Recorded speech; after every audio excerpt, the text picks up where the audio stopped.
Good evening, Final Fantasy Randomizer fans. This is it, the moment we've all been waiting for. It is the finals of the Final Fantasy Randomizer Spring 2020 tournament. And what a match this is going to be.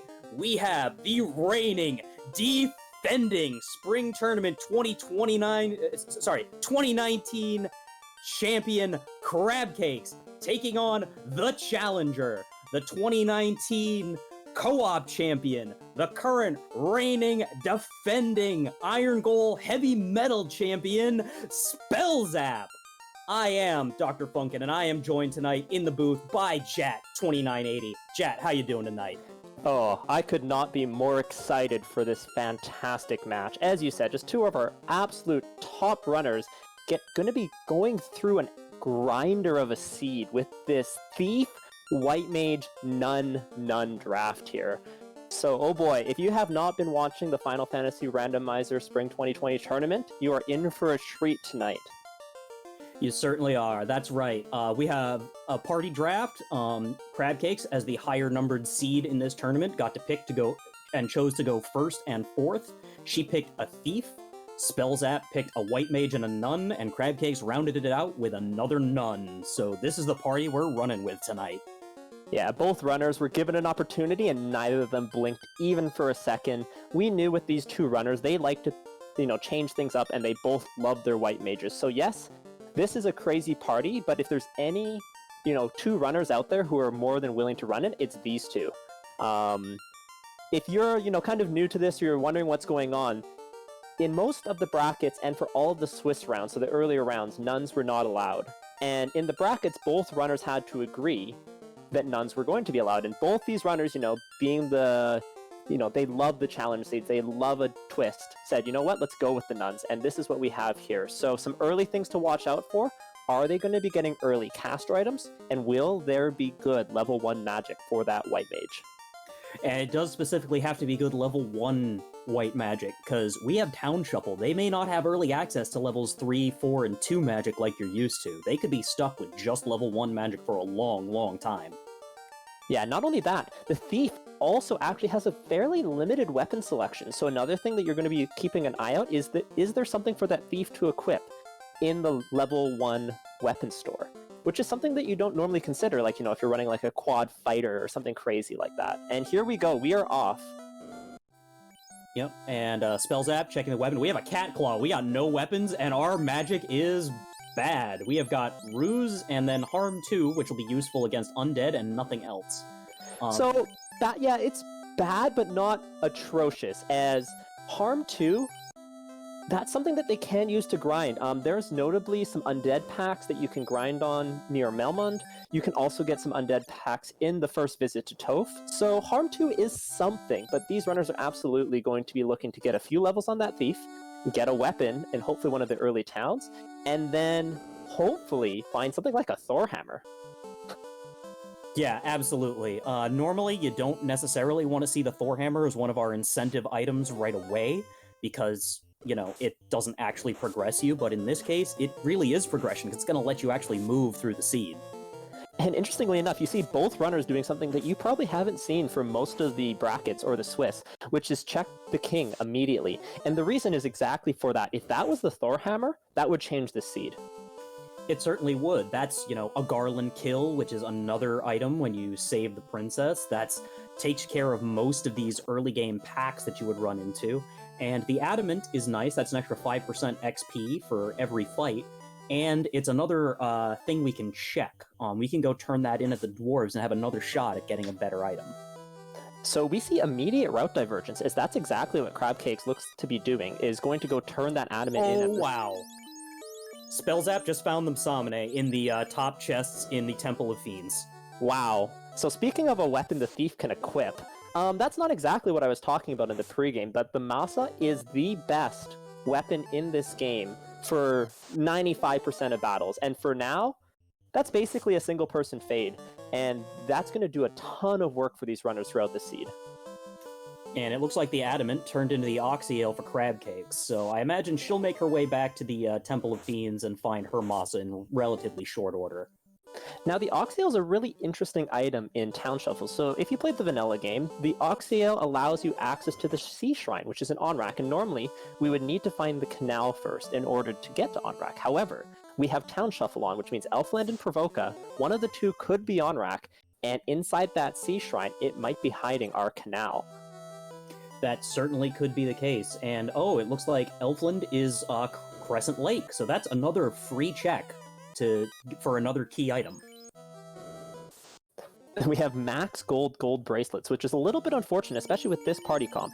The thief will be able to get some good armor once he promotes, and the white mage can find a white shirt, so you might not need to buy that gold bracelet. But if you don't find those, that's a $65,000 piece of late game armor. It certainly is. And we find a scimitar here, which Crabcakes is going to be happy to pick up for her thief. And we got the key, which opens up a ton of more free boxes to check.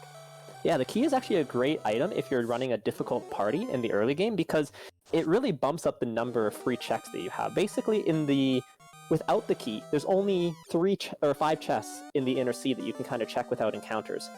But with the key, it opens up an additional 4 here in Elf Castle, 3 more in the Northwest Castle, and then another 6 in Canaria Castle. So all those add up to just a little bit more gear and gold for the early game, as well as the potential for a loose item. So let's quickly touch on like loose versus incentive items. Before you do that, I would like to point out that Spellzapp killed Garland and the princess had our canoe.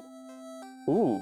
So speaking of a really open early game, that's going to unlock both the volcano as well as Ice Cave, which is an incentive location, and finally the Vanilla Crescent Lake location, which could be, any of our remaining towns. Certainly could. So again, that's some great progression we found right off the bat, although we are, having a little bit of difficulty with some subpar magic, and Crabcakes might end up falling behind a little bit by not going up to Temple of Fiends, because she's not going to find that Masa. She's going to be trying to make do with that scimitar. Yeah, so Crabcakes was making a very reasonable play, because she didn't think she had the tools to kill Garland early. So that's why she's making these plays first, but Spellzapp getting a nice little advantage and compounding that advantage by finding that black shirt. So what does that black shirt do?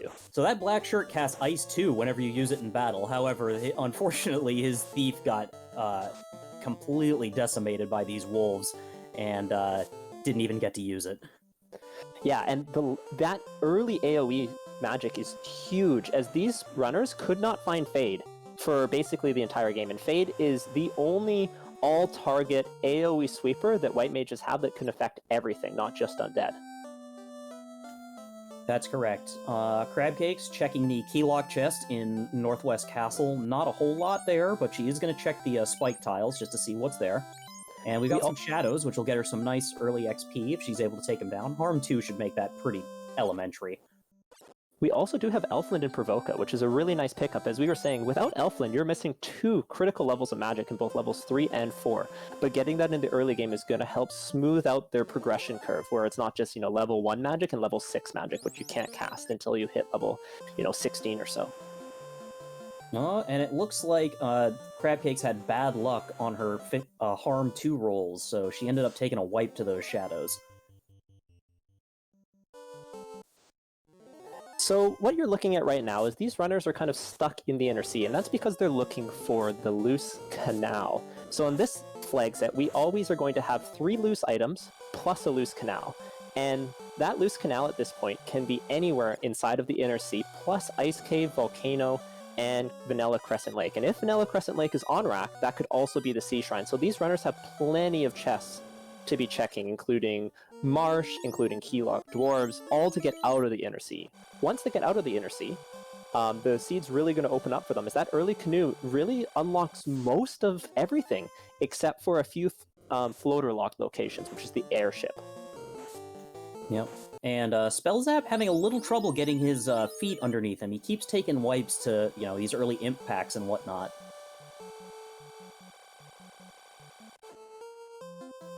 Meanwhile, Crabcakes was able to successfully kill those shadows and get herself a couple of early levels. And she's found a decent amount of money, so she's going ahead and stocking up on items at this point. Yeah, so houses are fairly expensive. Well, they're pretty reasonably expensive, but they're not dirt cheap, so we're not going to be seeing a ton of house usage, but those cabins were affordable, and being able to save is just going to make everything a little bit safer, transiting around the overworld, versus Spellzapp, who's kind of been money short, has just wiped consistently without that. Absolutely. And Crab Cakes coming back up to check the key lock in Corneria. This makes an awful lot of sense. I wouldn't be surprised if we see her go back over to the Dwarf Cave to check key lock there as well. Yeah, an additional benefit that Crab Cakes is going to get is that she will be able to check the 3 key lock chests in the Temple of Fiends as well, so she won't have to double dip that, and that's a really nice advantage. And Ooh. 2 big pickups in key locked Canaria. Yep, that floater, once she kills Garland and gets her canoe, that'll put her in the air. And that Mage Stick is a item that casts Fire 2 whenever it's used in battle. So getting some nice early game sweepers in these chests. So yeah, Fire 2 and Ice 2 is a really nice combination for everywhere basically but Sea Shrine, as that's going to let you get through most undead packs, as well as Ice 2 just being the highest damage level 2 elemental spell. Gonna let you get through a lot of the seed, and if they find the Thor Hammer as well, which is an incentive item, it could be loose, but it's likely to not be. That means they'll have a full suite of sweepers, and that's going to be really, really nice for both these runners. It certainly is, considering what we're at for magic at this point. And Crab Cake's taking on a bunch of imps and gray imps, getting her up to level 5, so she's actually doing pretty well on early XP here. So Spellzapp now has checked all 3 locations. We'll see where he decides to go next, but these runners both have their own advantages at this point. The fact that Crab Cakes got that key really has made this kind of early exploration of the southern part of the Inner Sea first pay off for her, as this just, prevents that double dip, which is really, really nice. Yes, she was missing out on the Massa information, but getting that Fire Staff, the Mage Staff, kind of negates that a little bit, and she'll be checking Matoya shortly for sure. Yeah, however, Spellzapp is likely to be the first in the air because he immediately went back to Corneria, didn't bother to check Northwest Castle, so he's going to have his floater and canoe now. So, if you've played a little bit of the Randomizer, you'll know that there is a Canaria Castle incentive, but that was not an incentive. It is not on in this flag set. So that Canaria Castle chest there was our first of 3 loose, which are not the canal. And knowing those loose items are really important, because the difference between a loose item and an incentive item is that an incentive item, these runners know exactly where they are. They are in specific chests in the game. Versus a loose item, it can be in any of the other chests. So once they found all 3 of their loose items, these runners may choose to skip over as many chests as they want, which let them go a lot faster. Yep. Certainly the case. And Crab Cakes, 1 swing of that Massa, and that is it for Garland. Now, she's got her canoe, and she'll be making her way down to turn in her floater right away. Looks like Spellzapp decided to go to Dwarves first. Yeah, this is interesting, because he could have just flown over here. He might have just wanted to go check the chests here. He could also reset out, but that would be a little bit strange to me. But we'll see what he's doing. He will be in the air very shortly here. I also don't think he had turned in his adamant yet, so this makes a little more sense from that respect. Yeah, alternatively, he could have gone and turned in his floater first and just flown over here, but he wasn't that far, so no harm done. Nope, and he did find a pro ring in Keylocked, which is the best hand armor for either of these characters, so that's a great pickup. Yeah, absolutely. And yeah, our tracker, Magus, and our other tracker tonight is Dwight, but Magus pointing out in chat that the canal is not needed at all, so, all that discussion about all the cool places the canal could be no longer applies, as we will be able to just leave the Inner Sea freely with the floater, as well as check every other location in the game. Yep, and speaking of checking locations, Crab Cakes just checked on Crescent Lake, and it is Lefane. So once we find our Slab and Melmond, that could be another key item location. Yeah, and we will know, so we do have Town Shuffle on, but that does not mean Entrance Shuffle is on. So we do know that Melmond will be in one of the remaining towns, which in this case are the vanilla Melmond location, the vanilla Onrak location, the vanilla Lefane location, and the vanilla Gaia location, which I'm sure we'll be seeing shortly, as finding Provoca is a really nice thing for either of these runners at this point. Provoca is the second town that they're normally able to get to, so that will give them access to level 2 magic, as well as a key item from Bicky the Pirate. Exactly. And speaking of key items, we got a loot coming out of Sarda, so that's always great to see. While it's not immediate progression, the loot is one of the worst key items that could possibly be loose, because it can be in literally any chest outside of the Temple of Fiends Revisited. Yeah, compared to like the chime, for example, where the chime makes sure that you cannot find the loose chime in the Mirage Tower, is it blocks off the Mirage Tower. And here we go, Crabcakes has found Provoca. Yep, at Melmond, and level 2 Fade. Alright, free seed. And life Wow. 2. This is, like, you couldn't ask for anything more. Yeah, this has been fantastic. Like, just as quick of an early game as you could possibly ask for. Now, CC also checked the black magic there, and the reason for that is that the ninja, which is the thief once it promotes with the tail, which they haven't found yet, will be able to learn level 1 through 4 black magic. So getting that, especially for fast or temper, is really important for these runners. Now, fast will basically double the amount of hits that a character gets, and temper adds to their power, but the key thing is it can stack. So fast and temper together is a really, really good way to get through the late game. Although these runners are more than skilled enough that if they don't find it, they'll be able to get by no problem. Absolutely. And the big winners there, TNT, so that's the final turn-in. That'll probably send Crabcakes back to check the key-locked dwarves. But the biggest... Actually, I forgot what I was talking about, so... Happens to the best of us. But you can see here that these two runners are kind of just following in each other's footsteps. CC kind of has already checked Northwest Castle, but that's really the only... You know, it's like a 30-second difference at this point, just between Spellzapp and Crabcakes getting into Provoca here. And Spellzapp, just like Crabcakes didn't have to double-dip the Toph checks, the Temple of Fiends, Spellzapp won't need to double-dip the Northwest Castles. He'll just head there once he gets the crown to turn into the kindly old king. And that pro ring that Spellzapp found, turns out they're dirt cheap here at only 3,000 gold each in Provoca. So we have almost max price, or we have max price gold bracelets, but we have relatively cheap pro rings. So, you know, it all evens out in the end. And Crabcake's giving us a nice hooray. Us in the Final Fantasy community love to bring a little bit of cheer into our lives, so give the hooray dwarf a nice little talking to, and he will bring a smile to your face. And that TNT turned into the rod, so now Earth Cave is fully clearable.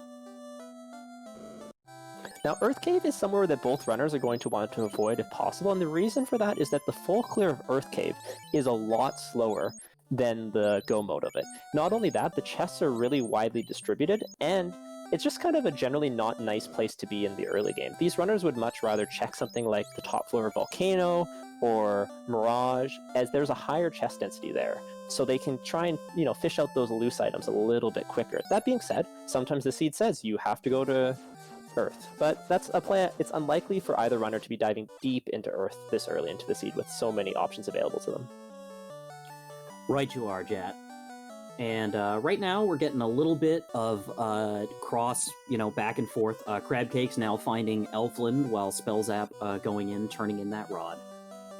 I did see one important spell there at level 3 Black Magic, and that was Lock 2. So if you played the vanilla game, Lock was broken. You did not want to cast Lock. But in this one, we have Beyond bug fixes on for Lock. So what that means is that Lock will always hit.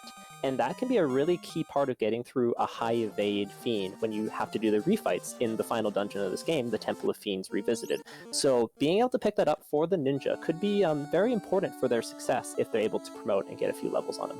Speaking of things that will be important to pick up for the ninja, level 4 Nuke. We also had level 4 Cure 4 in White Magic.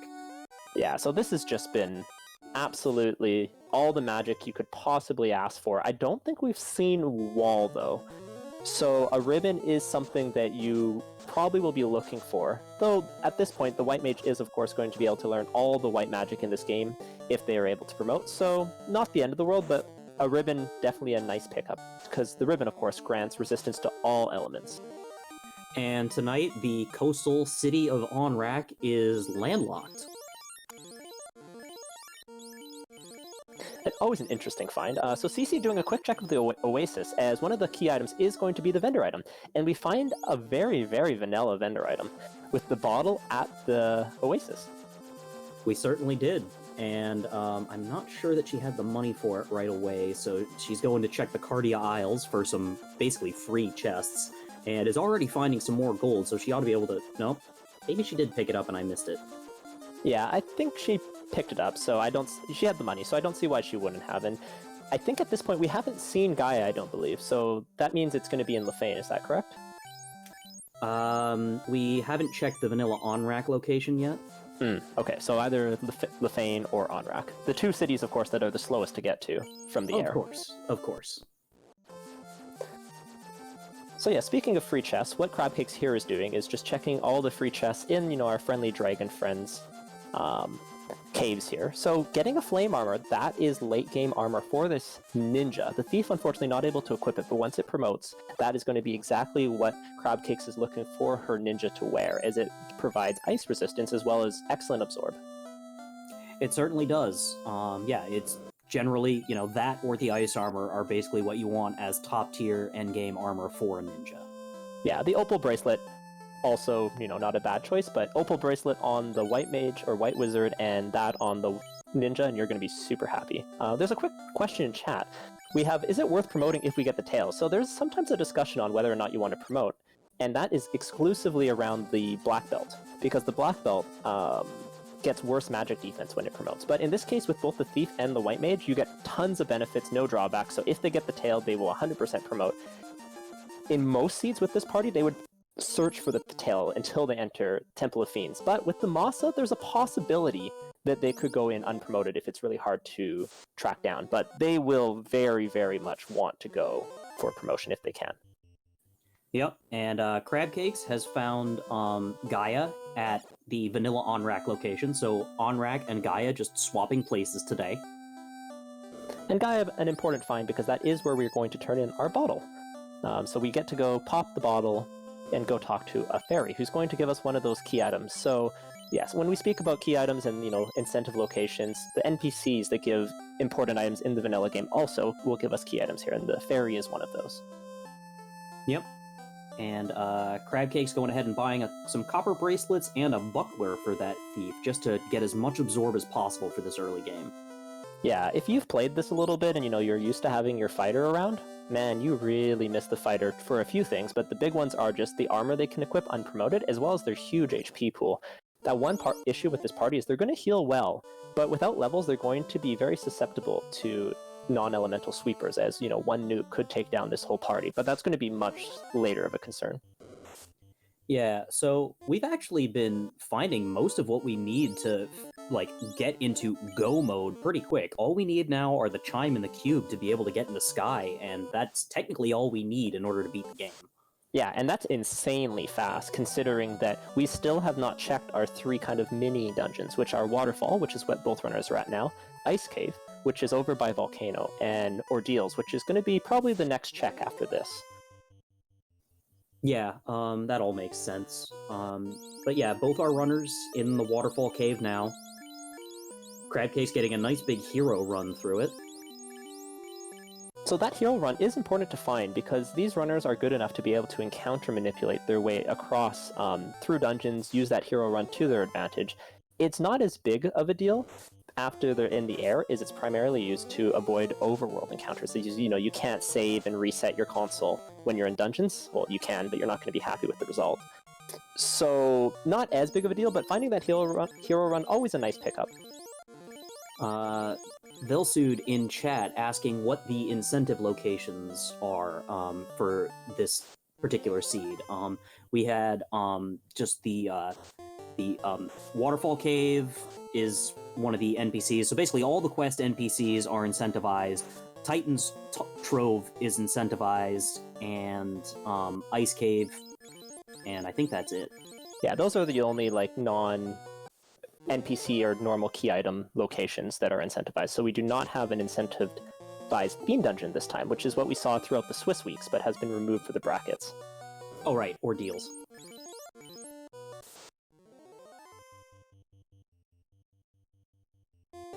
And this is quite something on Crabcake's side, is these are mud gulls. They are not surprise iron gulls in Waterfall, but Crabcakes has the palette shuffle on, and I just absolutely cannot play with it, because I am so based off the colors, how I tell werewolves and werewolves apart and things like that.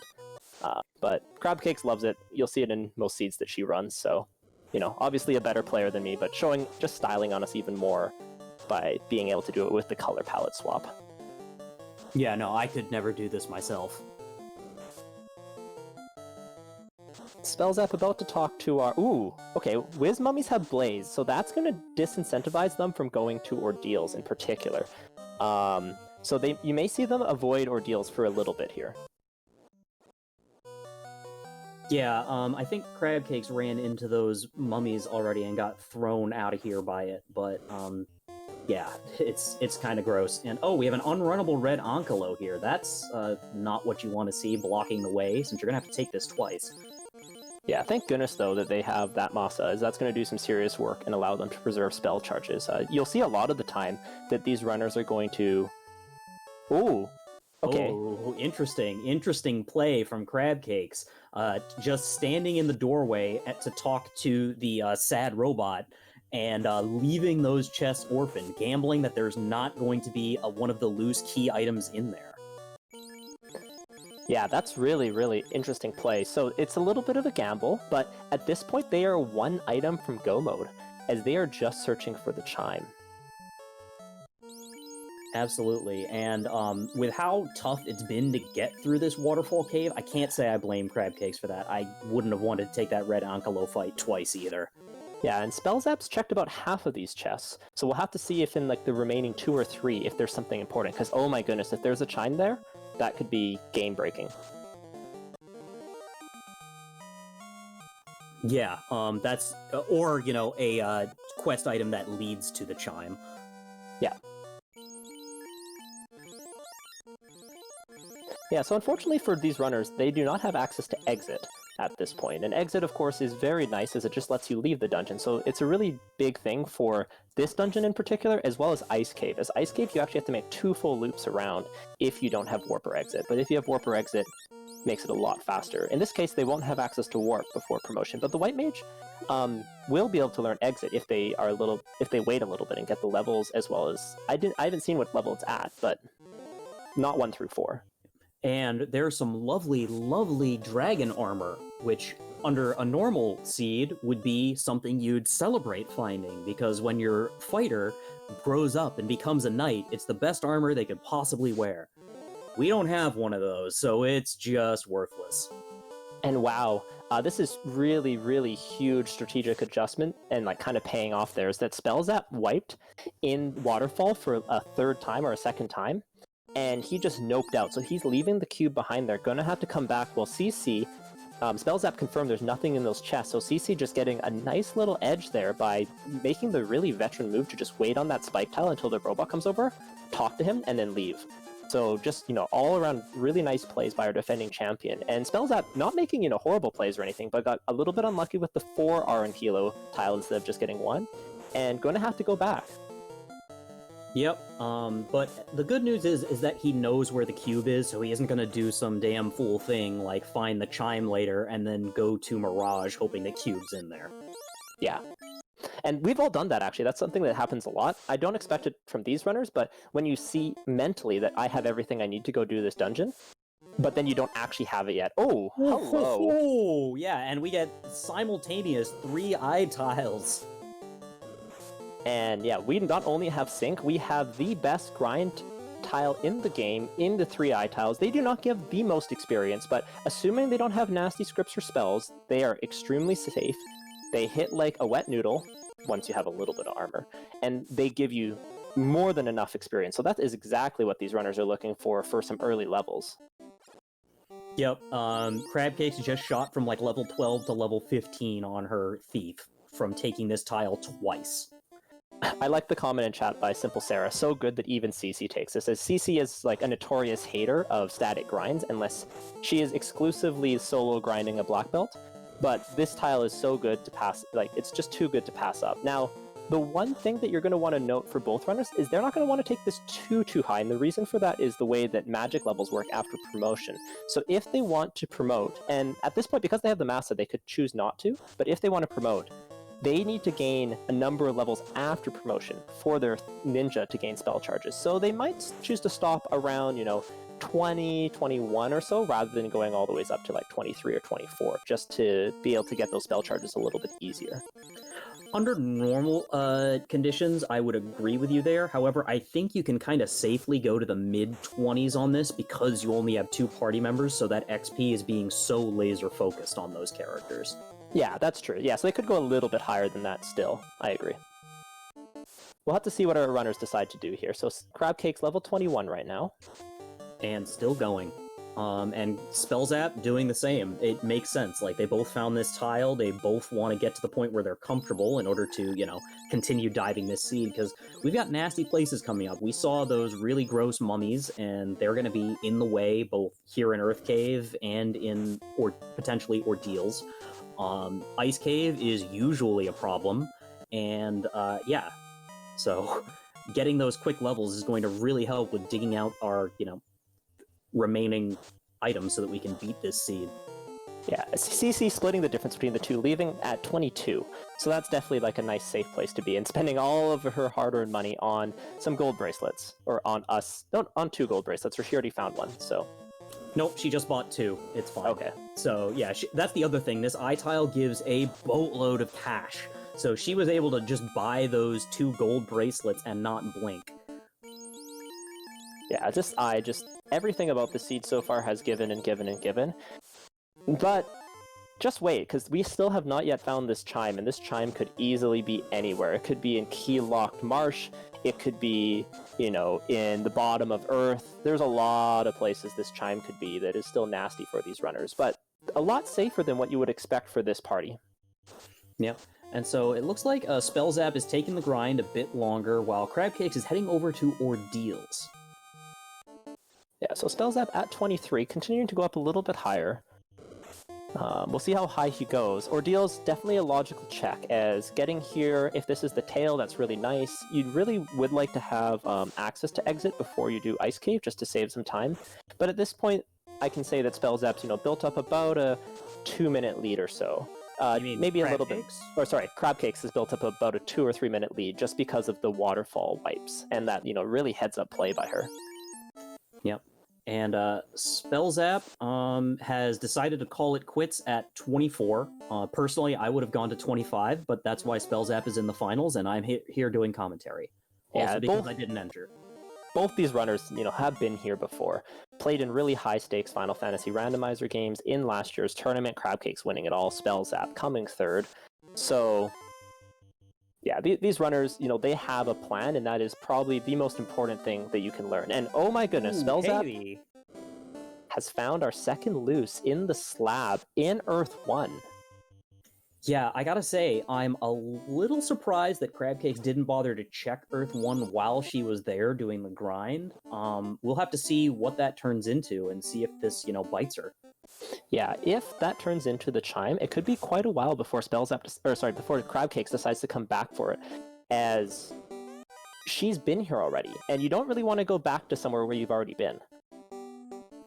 Absolutely, and like you said, because of how spread out Earth tends to be, it also tends to be one of the last locations people want to go to for clearing it out. So Spellzapp pretty pleased, with his slab pickup there. We'll have to see where he decides to go next, but I think, after the slab turn-in potentially, Ordeals and Ice Cave are both very, calling for you at this point, as you're going to have a chance to get that chime. Ooh, speaking of great items to find, Crabcake's picking up a white shirt in Ordeals. Now, the white shirt, on top of having the absorb of a gold bracelet, also protects against a couple of elements, I forget which 2, and she finds a crystal there as well. And whenever you use it in combat, it casts Invis 2, giving your party stacks of evasion. Yeah, the white shirt protects against death, which they're already getting from pro rings, but still nice, as well as fire. So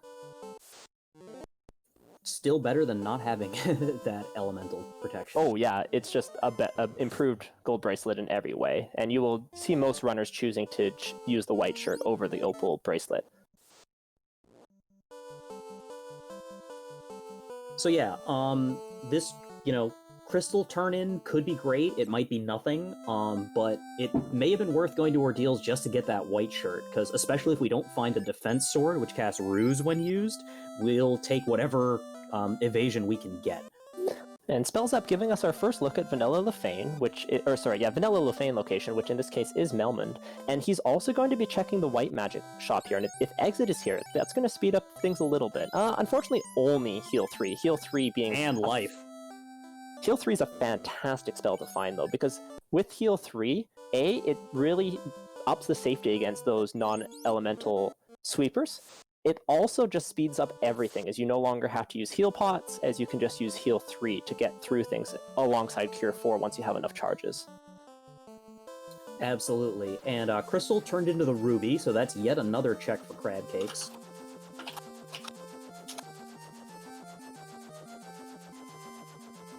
Now the Ruby is normally very, very nice with you don't have the floater, as it opens up 2 locations, but we can just kind of fly to Stardust, so only opening up the Titan's Trove, and we'll have to see what we have here in a second. Oh man, that palette swap. Whew. Yeah, it's a little rough. Oh, Power Bonk. Now that is a fantastic find, even if it isn't the chime we're looking for. Power Bonk, like many of the items we've talked about, has an effect when you use it in combat. In this case, it casts Saber. And Saber is very similar to Temper, but it works on only yourself, and I believe it actually increases the hit by a little bit more. But it's going to, provide a very similar effect, and that is going to be really important in a seed where they don't have access to Temper. So that Power Bonk, a key part of their late game plan against a high Absorb Fiend. And ooh, that slab did become the chime. Ooh, that's big. So the longer Crab Cakes doesn't go back to Earth, the worse it is for her. Yeah, and that just swings the lead a little bit back into Spellzapp's favor. Yes, Spellzapp has to go back to Waterfall, but Spellzapp could end up completely skipping Ordeals and Ice Cave. He certainly could, because that'll put... at this point, Spellzapp's in no mode. The only reason Spellzapp's going to keep opening boxes is to find gear or potentially find a loose tail. But it looks like Spellzapp's not really interested in go-moding quite yet. This play to Ordeals says that he's not quite comfortable yet, so he's probably searching for... Obviously, he's searching for a ribbon, which could be in any chest in the game, but he's searching for specifically the incentive tail, as I believe he really wants to promote. I believe at this point, it would have to be a loose crown that leads to tail, wouldn't it? There's also Ice Cave still as well. Oh, right, yes. That's right, I forgot about the opal bracelet.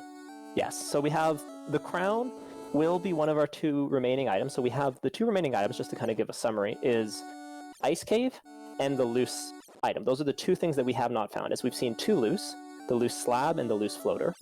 So we have 1 more loose item, and that could be the crown, or something that turns into the tail or the opal bracelet. So it's either the crown or one of the opal bracelet and the tail. And that's what we're kind of looking for left. And the tail is really the big one that these runners are going to be looking for. Yep, and Crab Cakes making the high percentage play of going to Volcano, which has got a ton of boxes all stacked together. Maybe she'll find a loose item here, but we know it's not what she needs in order to progress. And after having found the Power Bonk, it's possible that she doesn't need the tail to promote in order to finish this seed. That makes it a lot easier to finish with just a thief. Yeah, actually, that's a really good point. The fact that Spellzapp doesn't have the Power Bonk yet is also a critical decision, kind of a decision maker, something that says to Spellzapp, you know what, you're not quite ready to go into Topher yet, as going in without being promoted and also without the Power Bonk is extremely risky. Absolutely, and he's not going to get that Power Bonk unless he goes to Ordeals and then turns in the Crystal and then turns in the Ruby.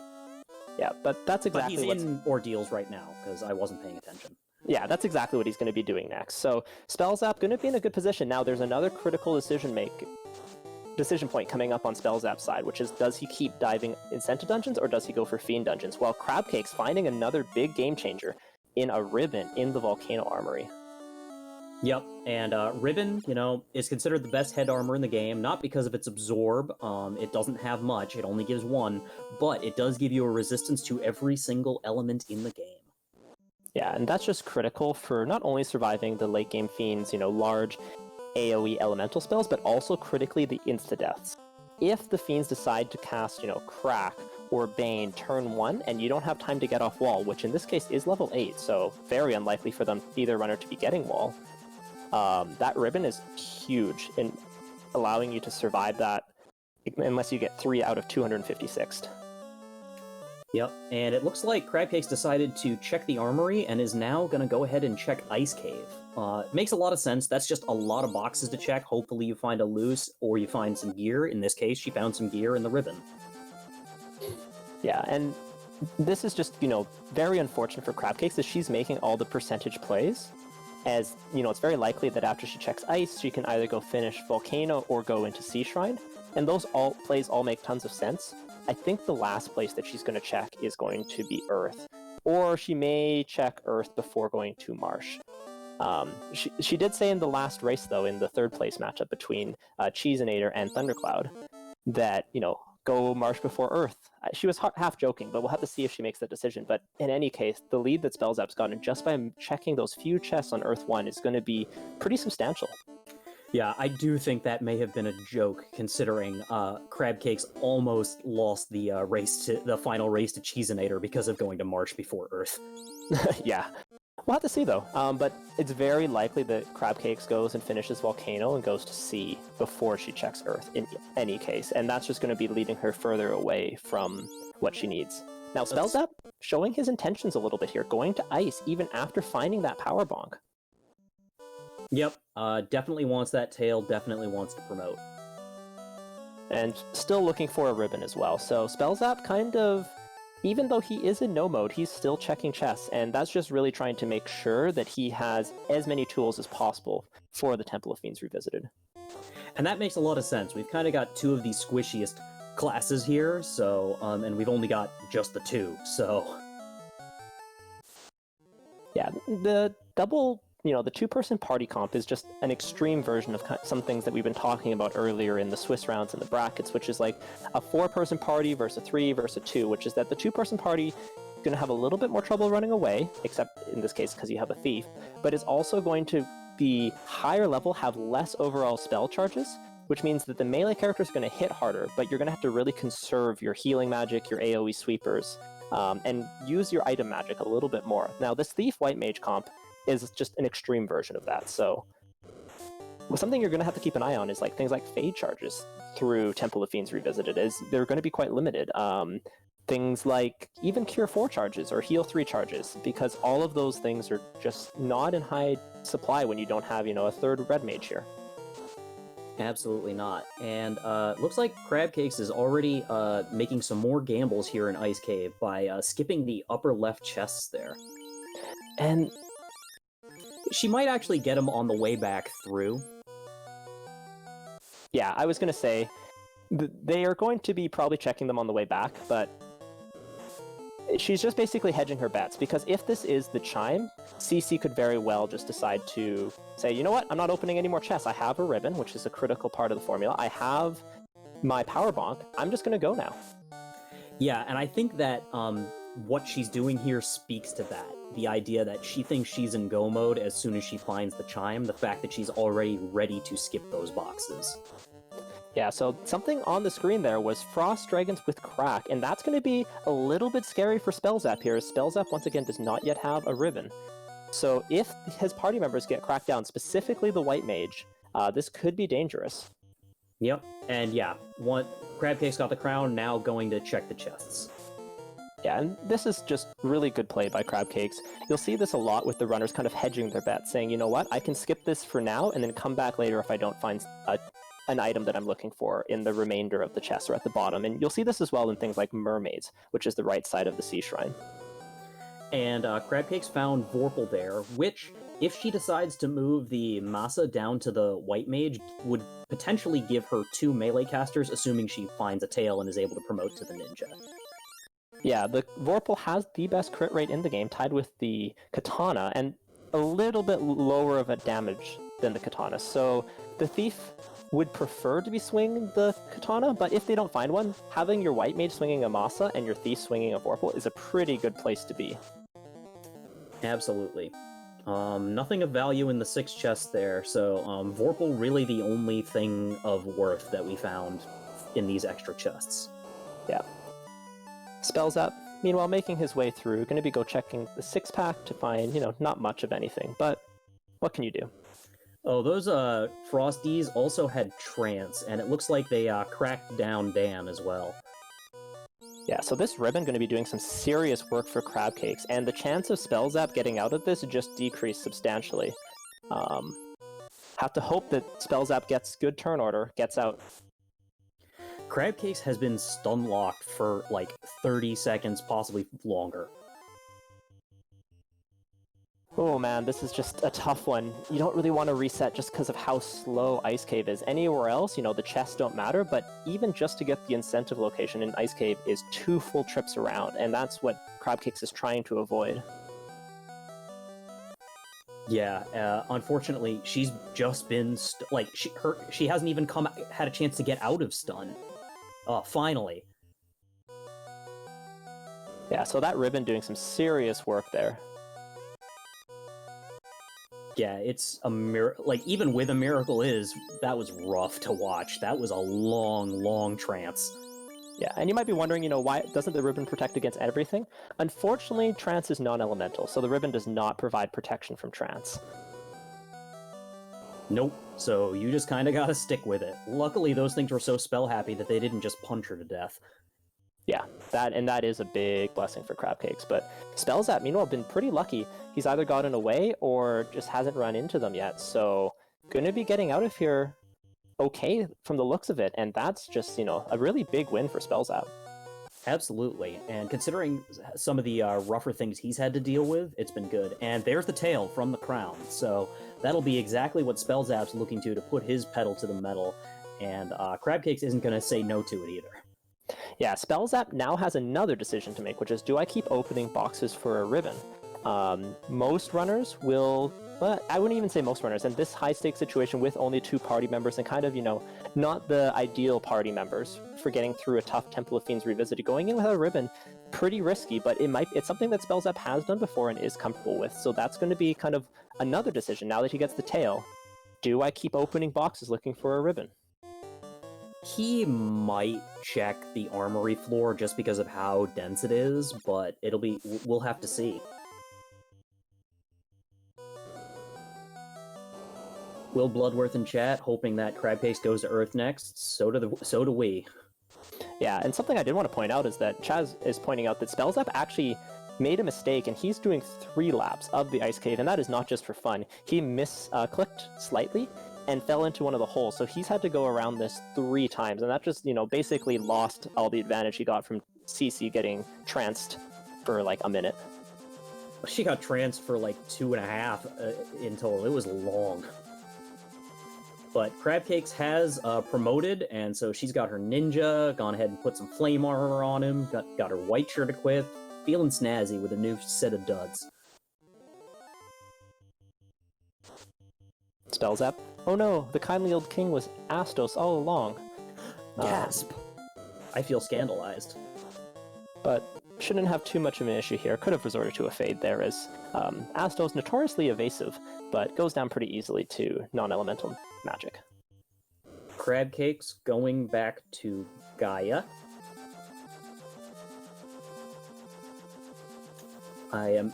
Hope this isn't that she just forgot that this is Gaia and not Onrak, and that there was like a spell she wanted to pick up. I think we'll see where she's going. I think she's going to pick up some magic. Yep, looks that way. Yeah, in a final situation, Crab Cakes forgetting, what a town is, very unlikely. Us commentators forgetting, very likely, We'll forget left, right, and center, but CC coming here for exit, yeah. Exit and Cure 3, why not?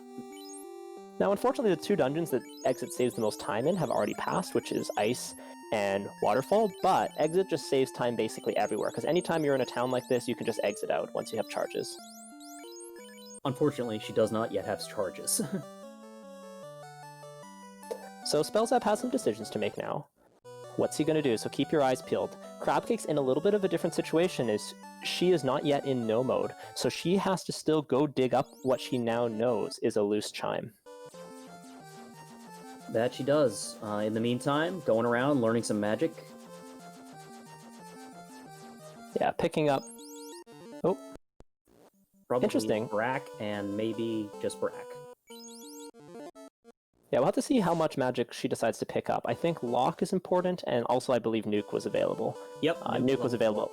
Yeah, level 4. So she'll be going to Elfland almost certainly. Spellzapp, meanwhile, going to go pick up his loose cube in the water, or sorry, his incentivized cube in the waterfall, which he does know about. Yep. I imagine she's going to pick up Fire 3 at level 1? Oh, A-Rub. That's an interesting pickup for the White Mage. Or Ice 3. Okay, either way.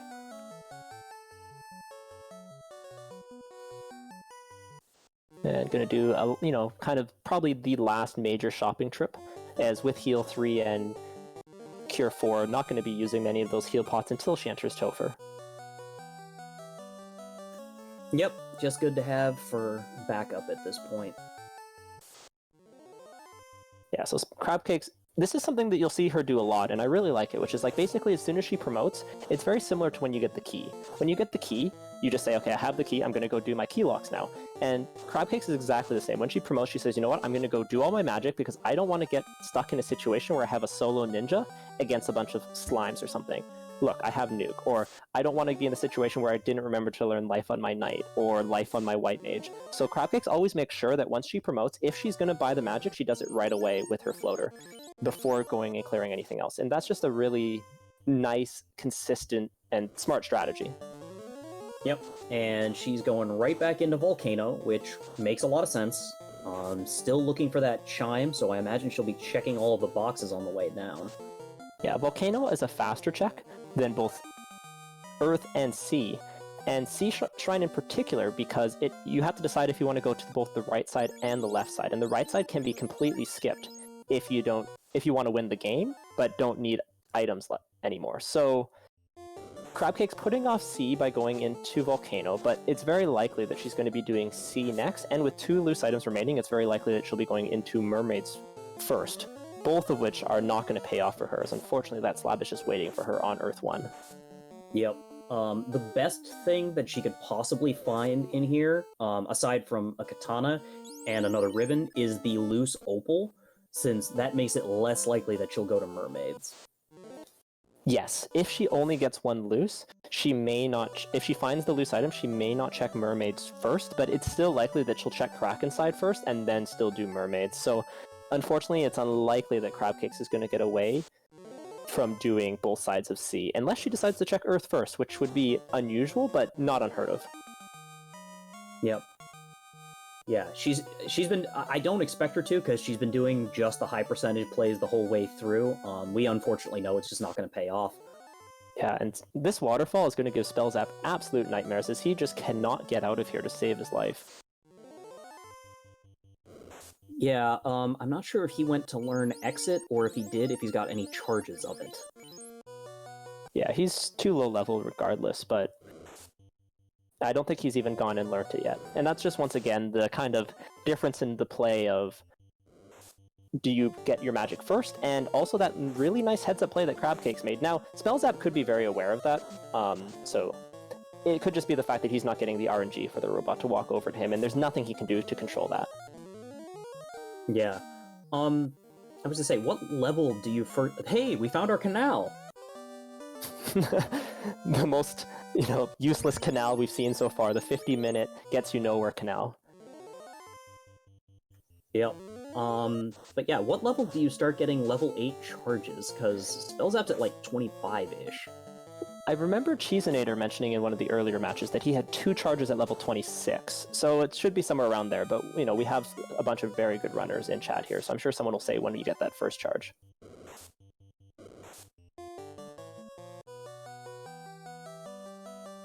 It is level 25, so yeah, Cheeseinator and Magius verifying that for us. Crabcake's checking even the slowest chest in the Volcano, which is the Red Dragon chest. If you have Volcano incentivized, this is going to be your incentive location, so don't forget to check it, but for now it's just going to be a big waste of time behind 2 trap tiles for Crabcakes, and she has to take the fights 3 times, so not something very fast to check. Nope, and those Chimeras doing their best impression of Chimeras.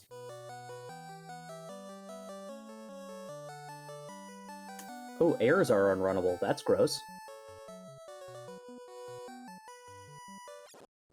Okay, Spellzapp gets out of Waterfall, breathes a sign of relief, and with that, I will now say that we have our first runner in go mode at the 51-minute mark.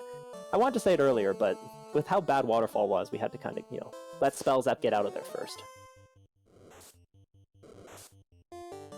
Yeah, meanwhile, it looks like Crabcakes is about to be our first runner to light an orb as she encroaches on Carrie.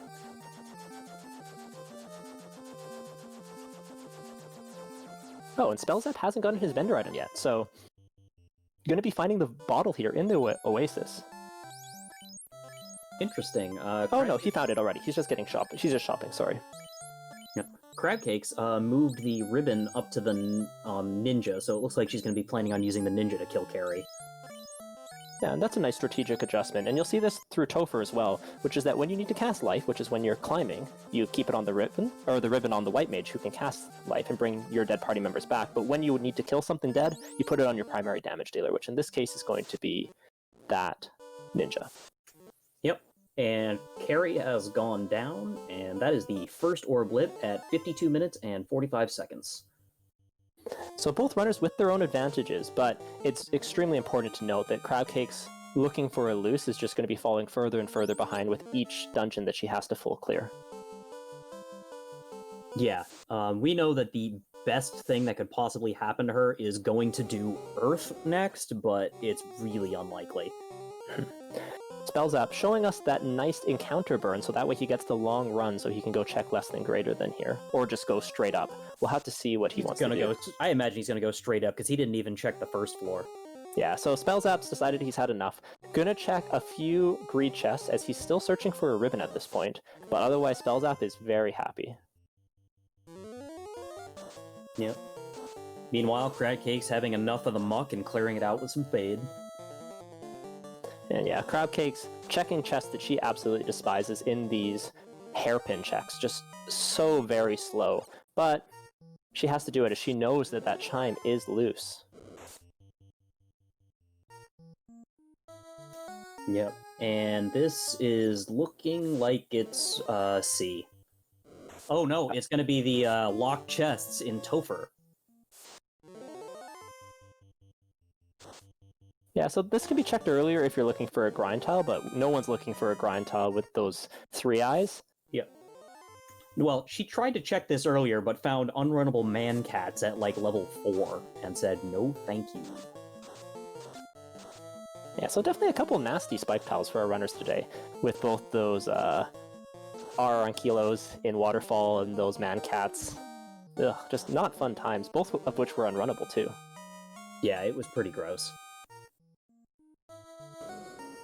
So there's some discussion in chat about Crabcakes going back to Waterfall, but having spoken with Crabcakes a little bit, it's very unlikely that she does. When she skips chests, she commits to skipping chests, because she knows that if her opponent is likely to check them, she's going to be in a huge deficit. So I would expect her to be checking Waterfall almost dead last.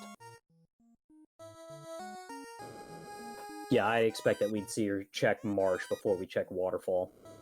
Okay, Spellzapp showing a little bit of his intention, checking a few chests here, a few of the more chest-dense locations. These are not the fastest ones in Sky, so still looking for a ribbon, also looking for a defense. Yeah, as mentioned before, the defense sword, one of the best endgame items you can have. And oh, hey, there's a ribbon in the vanilla adamant chest, so Spellzapp's got his endgame helmet. Oh wow. And Crabcakes is going to Earth. Oh my goodness, okay, big plays on both sides. Spellzapp finding kind of the item that he was looking for more than anything else. He might check their 4... Oh, he's still opening some chests. Okay, so he's still checking a few more, but this is going to be pretty close to the end of it. And Crabcake's making the play to Earth and absolutely getting rewarded. Wow, that is a huge play. And with that orb she already has lit.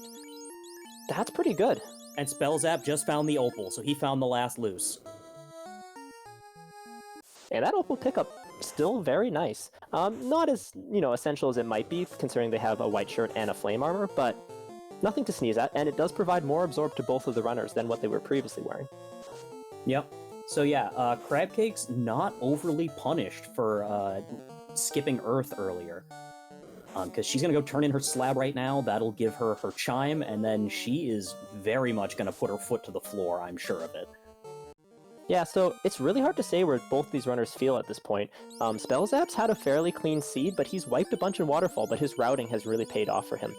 On the other hand, Crabcakes, you know, if I was her, I would be feeling pretty good because yes, I found that slab a little bit later, but hasn't opened a ton of loose locations or hasn't opened a ton of extra chests.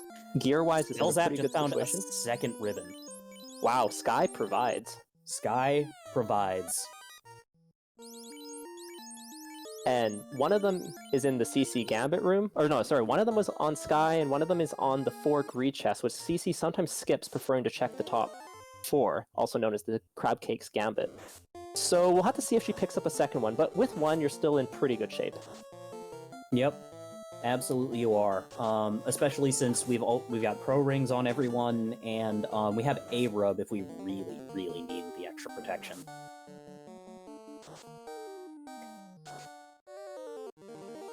So for everyone in chat, if you haven't been part of races before, there is a certain friend that occurs on the Bridge of Destiny, which is Warmac, and this is the only opportunity in the game that you can run into him.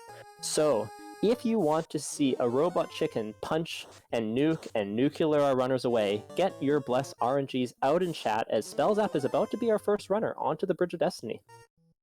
Yep, and Crabcakes checked the Lethane magic and found Wall at level 8. So she's definitely not too worried about an extra ribbon at this point, I wouldn't think.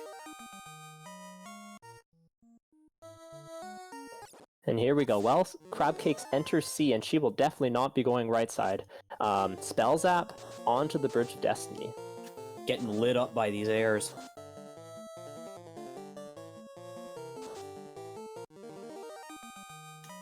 And Crabcake's happy to have both the Zeus Gauntlet and the Thor Hammer for this unrunnable pack of Wiz-Sahags and Sahags. Yeah, we have this fixed on our beta site, so if you want to test out some of our new features, the beta site has finally decoupled these, as this is the B side of the Pirates, I believe, which means that is why they are always unrunnable, but our fantastic devs continuing to improve the game and finally letting you run away from one of the most hated encounters. The Zeus Gauntlet, of course, casts Lit 2 as well, which is why it's effective against these underwater creatures. Yep, Zeus Gauntlet and Thor Hammer both casting Lit 2. You love to see it on that sort of thing. And unfortunately, we do not get a visit from the Robot Chicken on Spellzapp's side. Spellzapp taking on Tia. Tia hits pretty hard. That's a fairly well-armored ninja, and you're going to be seeing some Cure 4 strats coming out. Oh, just going to go speed and power. 5 hits, 5... Oh, not what you're looking for. And the ninja goes down. This is going to be a very costly wipe here. Okay. Next hit, the Ruse strat's paying off, and Spellzapp making a nice adjustment. And the Power Bonk is on the White Mage, so we got White Mage Samurai strats going on. Yeah, so Spellzapp anticipating that Ruse may be necessary here, and went right away for it. So this could be a preview of what you might be seeing in Temple of Fiends Revisited. Unfortunately, the White Mage does not get, or the White Wizard does not get nearly the same number of hits, nor have the same strength gain as the Ninja. So the Power Bonk's going to be relied on, but now starting to get the job done. Yep, and there we go. Spellzapp manages to pull victory from the jaws of defeat there. And at 1 hour and 7 seconds, Spellzapp lights his first orb.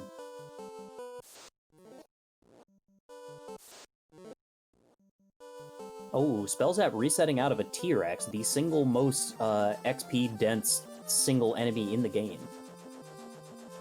But also critically picking up a defense sword, and that could transition. So, yeah, chat correctly pointing out that with the item placement, Spellzapp was planning on having that White Mage kind of take down, if Tia put up a bit of a threat, to have that White Mage being the primary source of damage.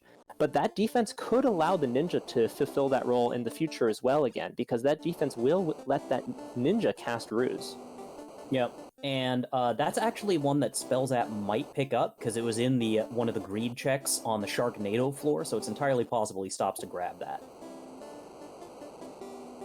Yeah, and the defense always a nice pickup.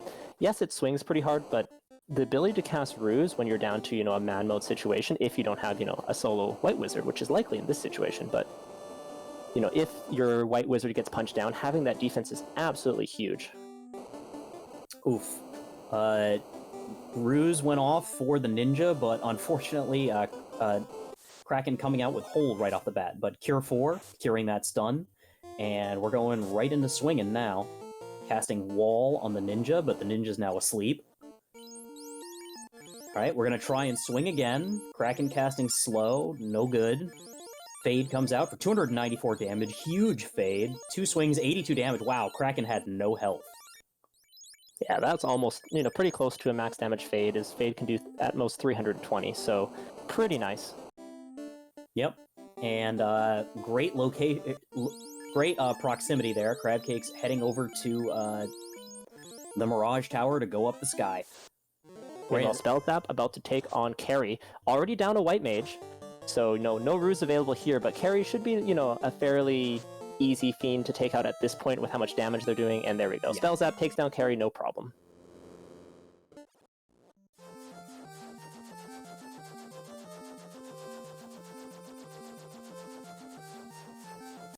And it looks like Spellzapp is finally going to go purchase some magic here. Oh no, he's going to go revive. He probably already purchased magic and I just missed it.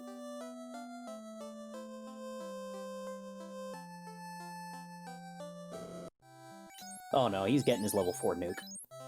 Yeah, and that is really important, because if this white mage gets punched down by Kraken, which is entirely possible, Kraken 2, or, just nuke down or something crazy like that, having nuke is really important for the ninja to be able to clear out a nasty, actually not a boss, but just a nasty encounter on, say, the sky floor.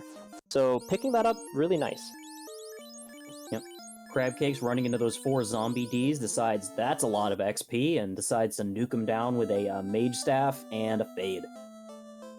A little bit ironic to call it nuke him down, not using, the actual spell nuke.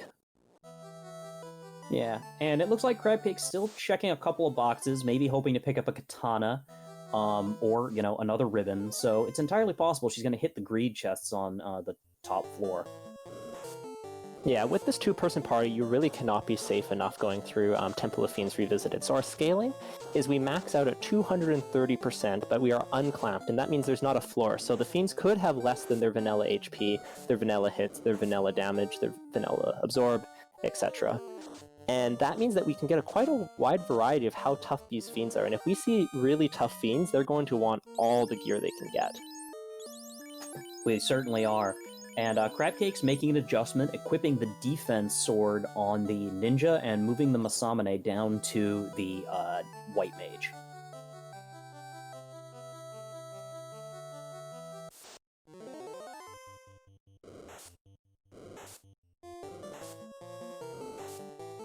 Ooh, Ghosts, doing what Ghosts do, hitting very hard here. Making the change, going onto Fade. Ooh, and they got a lot of health. He needs some turn order on this next one. If they all punch first, this could be problematic. And that's a wipe. Unfortunately, there's not much else he can do about that other than hope for turn order. He moves the Zeus Gauntlet over, but I believe he had already done so. The Zeus Gauntlet not going to be doing much against those ghosts. And Crabcake's doing the Crabcake's Gambit, checking those 4 chests and getting rewarded with the Opal Gauntlet. The Opal Bracelet, sorry. Yep, and trying to decide if it's worth equipping that or leaving the flame armor. Decides to keep the flame armor, though if she does check these other 4 chests and gets another ribbon, I wouldn't be surprised to have her put the opal on instead, since you no longer need the resists from the flame armor. Yes, absolutely. Tries to get the run. Okay, gets away this time. Spellzapp not getting bitten by ghosts a second time. What an annoying, unrunnable encounter. Man-cats and Medusas. Yeah, luckily, Crabcake's having already picked up all the magic she can need, has nukes and fades for days, so is able to take them out okay. And she is checking these greed checks, so she will get her second ribbon. And 2 ribbons, defense sword, power bonk, promotion. This is basically, if you had to draw up exactly what you want in the late game, this is what it looks like. And yeah, Crabcake's making exactly that decision that you talked about earlier, which is removing the flame armor, switching over to the opal bracelet for the higher absorb, and then equipping the ribbon. Also equipping the Procape, since she didn't find one of the elemental shields. Oh yeah, that's a little bit unusual, but, the right play. Normally the ninja is going to be wanting to equip either the ice shield or the flame shield, but in this case the Procape will do the trick. It certainly will, and now Crabcake's getting lit up by the airs, just like Spellzapp did earlier.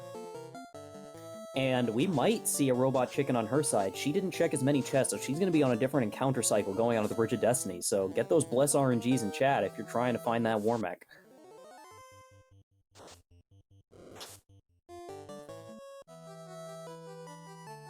Meanwhile, Spellzapp getting, a little bit of problems from these cremate lobsters, just slowing him down, and also skipping the greed chests, as, C has not been kind to him, and skipping the defense sword in the process.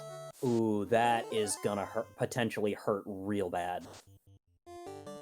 Yeah, so that's something to really consider, and that's basically confirming that Spellzapp's going to be going with White Samurai strats, I would guess, for a decent part of Topher.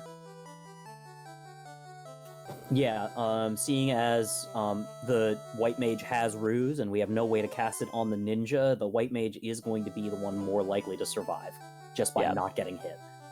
You could go for double Invis 2 strats with the white shirt, but it's really slow, and you'd be moving the white shirt off of the white wizards. So we'll have to see what he decides to do, but not having that defense, a fairly important difference for late game safety. And Crabcakes makes it across the Bridge of Destiny. We will not be seeing a war mech tonight, and really icy looking Tiamat tonight. So we get side-by-side Fiend fights as both runners race to light their third orb. Yep. I think Spellzapp's going to get it first just because of how low health Kraken was, but who knows? Meanwhile, Crabcake's trying to brack down Tiamat.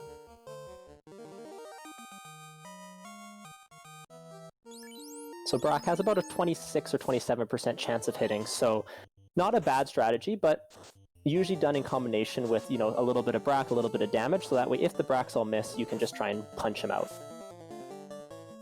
Yeah, but that Ninja hit real nice with that defense sword, so we got defenses and fades going out, and boom, Tiamat's down. So that's 3 orbs for both of them, and the only place they both have left to go at this point is the Earth Cave. So yeah, wow, these runners are just absolutely neck and neck at this point.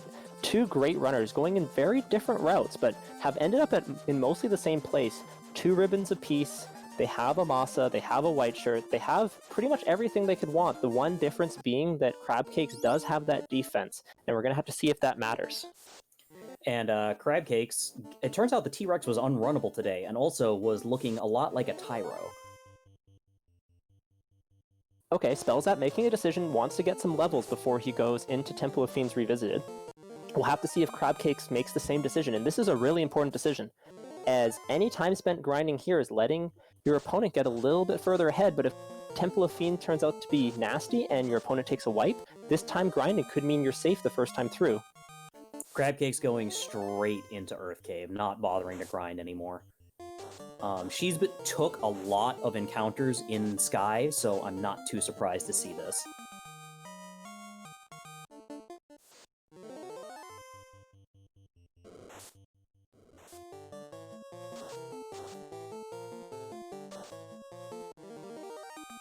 Crabcake's really wishing that we had NPC Guillotine turned on right now with the way these bats are blocking her.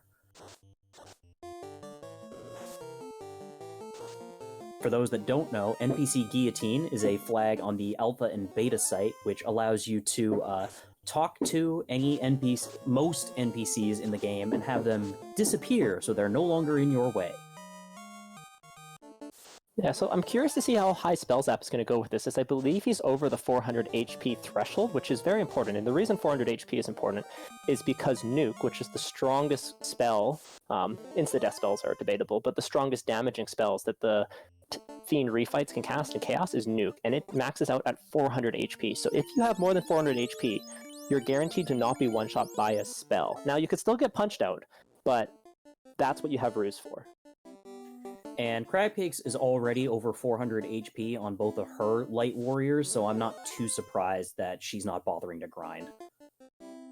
So here we go, Spellzapp making his dive down about just a few floors behind. And those Geists had what looked like stone poison. So it's a good thing they got their ribbons before coming into Earth Cave. Yeah, stone poison would turn your characters into stone if you did not have poison resist. But with poison resist, it's only a 3 in 256 chance. That it is, Jet. That it is.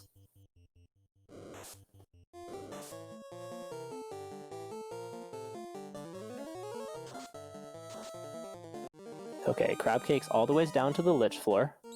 Just a few more steps here, and we're going to be seeing our final of the original fiends. Yeah, and I imagine, yeah, she had a hero run coming to her. She was just getting a lot of, like, quick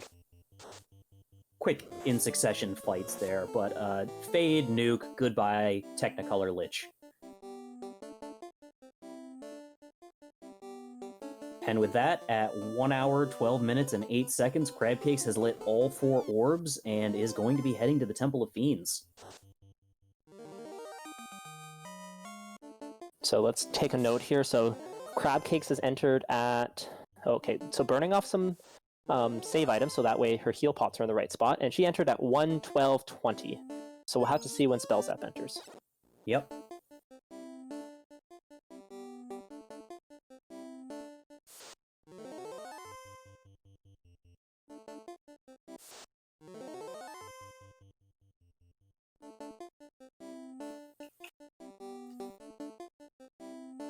Okay, Spellzapp about to enter the Lich floor. And here we go, so the last fiend within reach for him.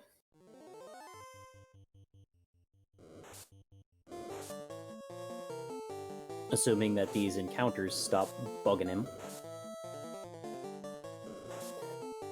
And here we go. Crabcake's about to use all those items that she worked so hard for. Needs the loot to lift the plate, needs the key to get through the doors. And here we go.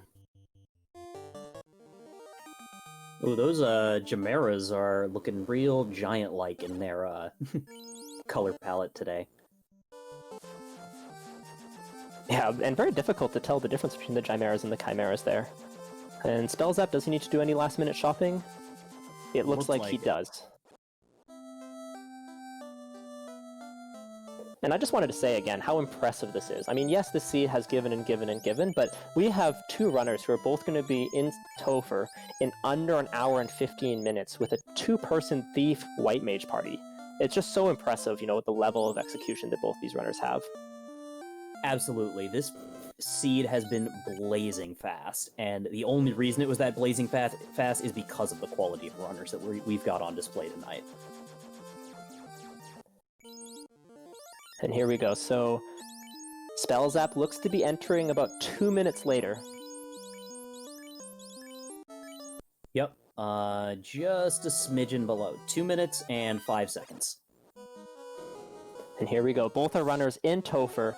Crabcake's about to take on the first of the Fiend refights in Lich 2. Now, our second Fiend refights, they all shuffle a separate pool of scripts and spells amongst themselves. So our Fiend refight's going to be significantly more dangerous than our initial Fiend fights, as we have nuclears, nukes, swirls, blizzards, slow 2, cure 4, all of these in the pool that we're going to be trying to avoid while taking down these fiends as quickly as possible.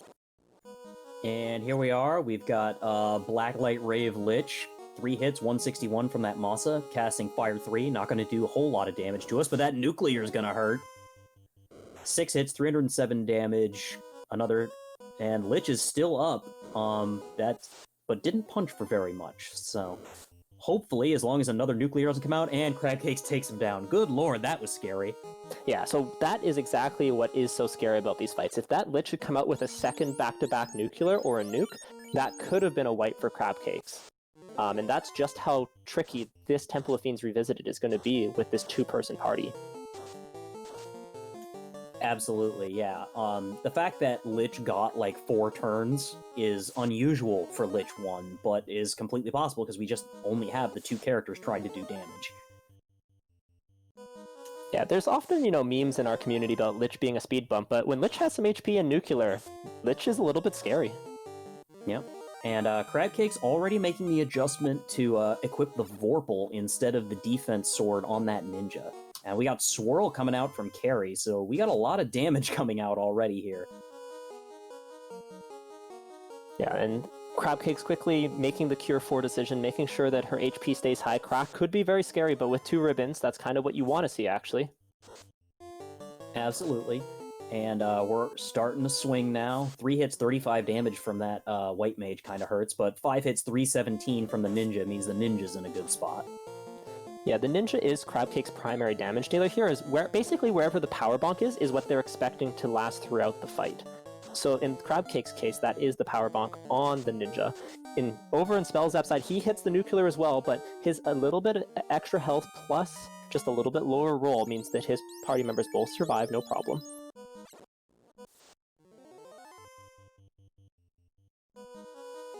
Ooh, Crabcake's getting lucky turn order on a max party seafood party pack and getting a quick run away. Yeah, so that ninja just, always shows their worth.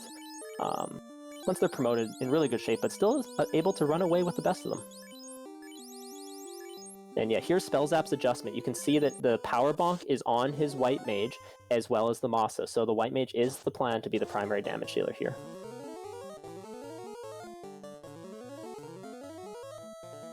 And we got double, we got the white shirt going out and Ruse. Meanwhile, Crabcake's pulling Kraken 2, throwing out a white shirt, and just barely survives that first punch from Kraken. Makes the adjustment to throw Ruse out as well as the defense. Kraken very punchy, already missing though, which is good to see. Throwing out a Lock 2 and a Cure 4. Kraken still swinging, still missing. We're just about at max evade, so that's not too surprising to see it missing at this point. And it looks like we may have the all melee script on Kraken, which is normally terrifying, but Crabcake's getting out, with the defense, with the Ruse cast, gonna be in a pretty good spot here, as the chance of Kraken getting through at this point is very, very low. Yep, it's gonna be crits only at this point for Kraken. Spellzapp gets through carry, they're on the same floor, both are runners, neck and neck here. Crabcakes, though, has a nice defensive wall up against this Kraken and is going to get through this. Meanwhile, Spellzapp didn't get quite as nice turn order against this and has to waste some time against that, but gets away safely there. And Crabcakes is through Kraken 2. 2 bosses remain, Tia, 2, and Chaos.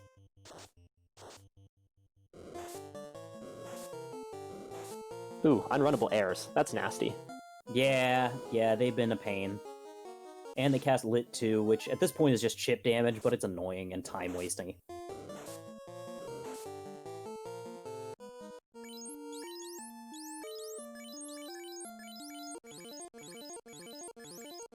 Spellzapp showing off his heal pot strats, which we haven't seen as much of because of this white mage.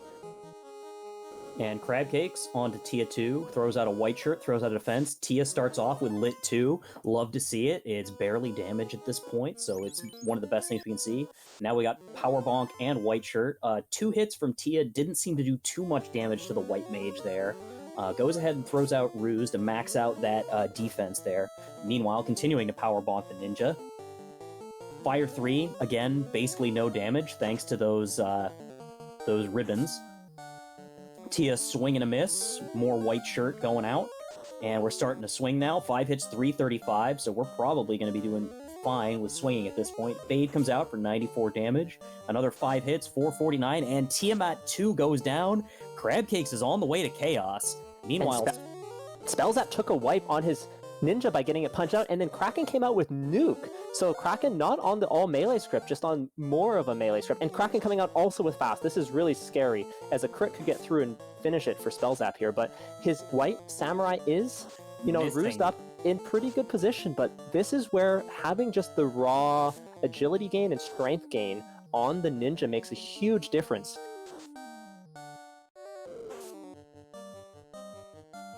Yeah, it looks like only hitting with crits, but oh my god, Spellzapp manages to pull through. So Spellzapp will have 2 party members up, because once again, that white mage surviving is critical as they have light, but here we go. Crabcakes pulls Chaos. Take it away, Dr. Funkin.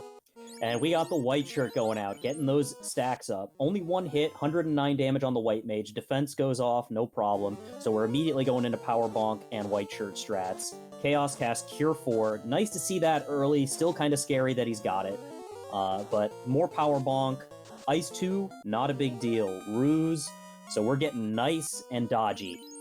Another white shirt cast. This should get us pretty close to max evade at this point. More power bonk. Chaos coming out with zap. Ineffective. Love those ribbons. Chaos swing and a miss. And 5 hits, 594 damage. Oh yeah, the ninja is going for blood at this point.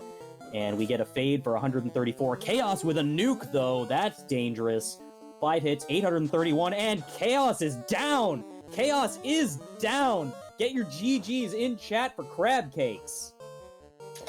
Wow. So that Chaos could have been very scary, actually, with that nuke and that Cure 4. If he had a bunch more HP, could have rolled back around, and that could have been really nasty, but Crab Cakes gets it done.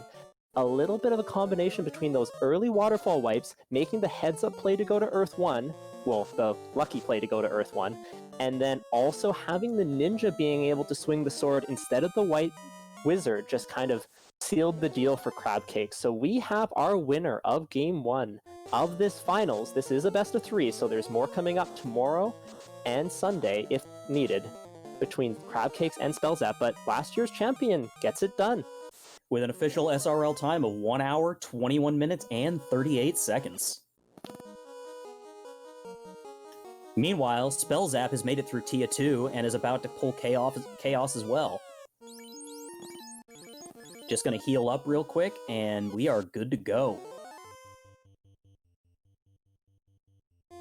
So Spellzapp starting out with similar strategies here, but remember, Spellzapp's primary damage dealer looking to be that white wizard as it can get the the evade cast up faster. Chaos coming out with a punch, but only doing about half the ninja's health. White shirt coming out, so Spellzapp in a pretty good spot as this white wizard has a ton of evade at this point. Ice 2 not going to do much, but we know that means that Nuke is coming up soon. Power Bonk coming out. Chaos missing.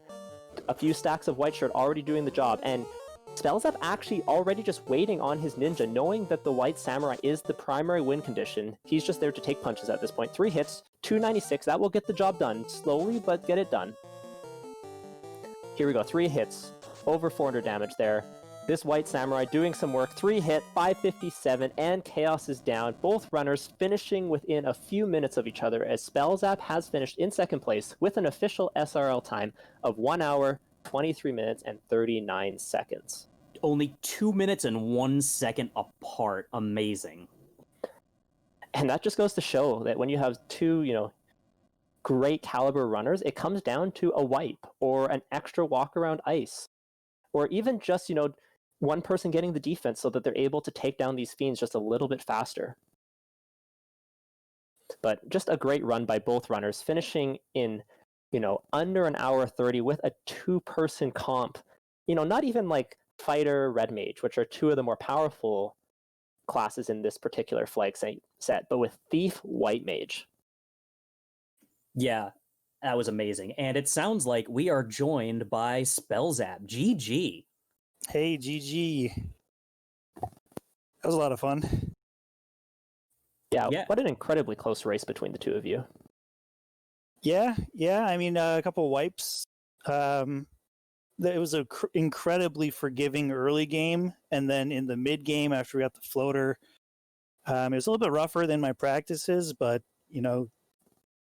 getting a Mazda early and getting Fade early and getting the floater early is way better than having to grind on like bones or ghouls or zombies. So I'll take that over that any day. So how did you feel kind of throughout that seed? It was definitely a little bit of an up and down one for you. So is there any moments that stood out, whether it was pulling the slab, pulling even the very beginning, or was it, the wipes and waterfall? What kind of were the key points for you? Well, I forgot that I had the canoe for a second there, and then I looked at my little tracker there, and I was like, oh yeah, I do have the canoe.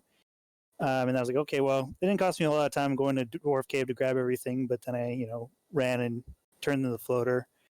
I felt pretty bad about waterfall. I knew I had to get out of there because, I saw the 1 ankle the first time, but then 3 the next, and I was like, well, no, let's go somewhere else. And in my match with Dangwu, I learned that if you have a weird party comp, it's pretty good to get levels early. And the best place to do that is the spike tiles. And I went to Earth, and I was like, okay, well, that was a pretty good one with 3 eyes, of course. Yeah, you two both went to Earth, like, and were in sync hitting that spike tile. And so after that, I was pretty good about the slab. I thought I got it before she did, and I confirmed with after that I did. So I was it was kind of tough to gauge if I was behind or ahead. But it just kept getting slowed down by various minor things throughout the run, so it didn't feel so great. And then my second lesson that I learned from Dengwu was you step on a banana peel in ice and then you go down the hole. Yeah, that was a little bit unfortunate. You wanted to show us ice for, a third time. Yeah. So the runners got to see that loop, 5 times total between the two of you. But that definitely happens. And, in the finals here, avenging your third place last tournament and coming, at worst here second, but going for that first place, were nerves a little bit of a factor in that? Or was that just, oops, dropped my controller in the water for a second? Well, actually, I thought I was on the drop down when I went to my menu. So when it came out of the menu, I just went up. So that was just sort of a brain mistake. That happens. I did want to call attention. Crabcakes doesn't usually join us for interviews, but is in chat. So if you have any questions or want to wish her GG, go ahead there. But I did want to point out that something that did turn out to be a relatively important decision, which is that Crabcakes actually did a very tricky play in Waterfall, in that she actually stood on the spike tile and she just got the good RNG where the robot walked over to her. So she actually didn't have to take that in Kilo a second time. And that honestly may have been the difference in this race. So I did just want to, give a shout out to that. And I know Spellzapp that you're also aware of things like that, but just didn't quite get the RNG for it. But that decision, skipping those chests, turned out to be very, very impactful in this race. The only other really thing that went wrong for you to any great extent, Spellzapp, was just kind of a nasty fight with some ghosts in C, but it was only C2, so not too bad. Yeah, those ghosts were kind of annoying. And then on the way down to carry, my white mage got crit for like 200 something. That was pretty funny too. Oh yeah, you luckily got out of there a-okay, but definitely a little bit something. You also, the only other major route divergence, well, there's quite an important route divergence actually, but another kind of key decision at the end is you both lit your fourth orb, or your third orbs, within a few seconds of each other. You actually killed your fiend first, but then got that unfortunate, I believe it was like lobster pack. Yeah. But then you decided to grind a little bit. What was your goal there? Was there an HP number you were looking for? Did you want a few more levels? What were you looking for when you took that last grind in Earth before going down to Lich? To be honest, I fell a little bit behind, and I wanted to be within one Topher wipe and be up on HP and up on levels. So, and then if we were even in a foot race, she's way faster than I am as far as pure execution. So, I felt if we were even or behind, that's totally fine. Grab a couple levels and hope that she wipes. That makes a ton of sense. Dr. Funkin, do you have any other questions that you wanted to ask Spellzapp? No, not really. I think you got it covered there. Awesome. Well, thank you to everyone for hanging out with us. We're going to move on to our final thoughts. Spellzapp, coming in second here against a very tough opponent. What are you going to do going into, game 2? Any plans you want to reveal? Are we looking for some more craziness, or are you going to, mum's the word right now? No, I think things are going to level out a little bit more. We're looking more towards standard parties tomorrow, so maybe look towards that. And really, it's just, I think if I get a good shot at it and I don't, get unlucky or, whatever, it's pretty much a coin flip between the two of us. So just get aheads next time. Fair enough. Passing it over to you, Dr. Funkin. Any final thoughts on this great race? This was incredibly entertaining, and if, like me, you all had a good time here tonight, please follow both of our runners. They put on an amazing show for you. Follow RPG Limit Break. Follow my co-commentator Jat. Follow our trackers Magius and Dwight Desitel. Also,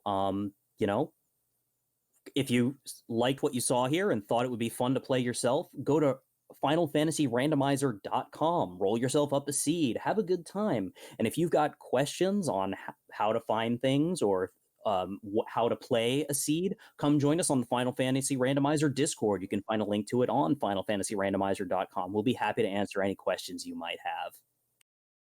Yeah, and with that, tune in again tomorrow for two things, actually. We have some great news. We have Final Fantasy Randomizer being showcased on the No Kid Hungry tournament.